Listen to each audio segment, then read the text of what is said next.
శృతి బత్తుల. ఈ doctor field select చేసుకున్నప్పుడు గావచ్చు, లేదంటే ఈ ఫీల్డ్‌లోకి రావటానికి ఫస్ట్ మీకు హుక్ పాయింట్ ఎక్కడి నుంచి స్టార్ట్ అయింది? సో, డాక్టర్ అవ్వాలి అని ఒక డ్రీమ్ నాది చిన్నప్పటి నుంచే ఉంది అండి. నేను చిన్నప్పుడు 5 ఇయర్స్ ఏజ్ ఉన్నప్పుడు మా పేరెంట్స్ ఊరికే అడిగేవారు. "పెద్దగయ్యాక ఏమవుతావు?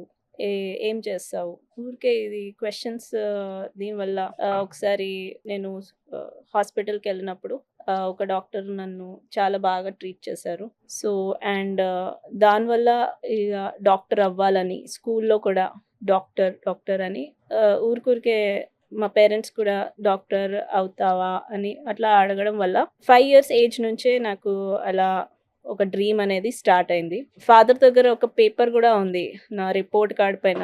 నా పేరు పక్కన నేను డాక్టర్ అని పెట్టేసుకున్నాను. 5 హ్మ్. ఇయర్స్ ఏజ్ అప్పుడే. ఓకే. సో, నాకు తెలియకుండానే నాకు చిన్నప్పటి నుంచి డాక్టర్ అవ్వాలి అని ఒక మోటివేషన్, ఒక డ్రీమ్ అనేది స్టార్ట్ అయిపోయింది.